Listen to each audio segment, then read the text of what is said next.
I am a candy cadet. Come get your candy here. I have candy all day, every day. Candy, candy, candy. Now I will tell you a story. In the distant past, when the boundary between Pokemon and humans was still blurred, there was a woman and her companions.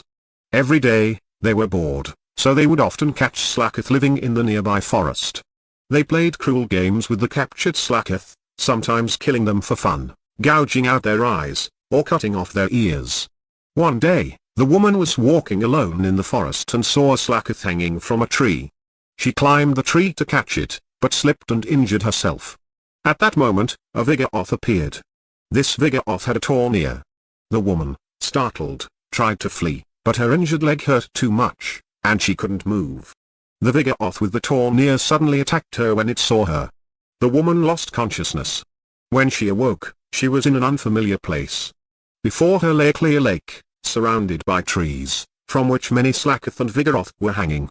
All the Pokemon bore wounds somewhere on their bodies, marks left by the woman and her companions. Upon closer inspection, she noticed that some of the Slakoth hanging from the trees were corpses.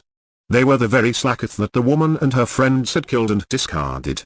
The Slakoth were throwing those corpses into the lake. Terrified, the woman tried to run away, but a slaking appeared. This slaking also had a torn ear.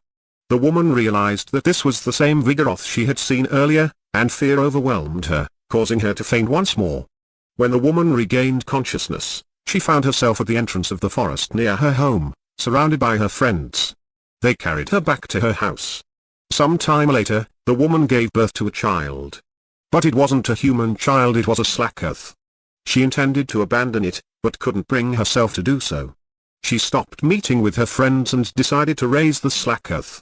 One day, her friends, concerned about her, visited the area near her home. They found the Slakoth sleeping there, the child of the woman. As they always did, they caught the Slakoth, stabbed it in the chest, and killed it. They took its corpse and headed to the woman's house. When she saw the slain Slakoth, the woman was overwhelmed with sorrow. She grabbed the Slakoth's body and ran deep into the forest. Her friends, shocked, chased after her. As they ventured deeper into the forest, the surroundings suddenly opened up, and they found there same clear lake from before. Around the lake were many Slakoth and Vigoroth. The woman stood before the lake, and, holding the lifeless body of the Slakoth, she threw herself into the water. Afterwards, the woman's friends began to treat Slakoth as companions, just as she had in her final moments.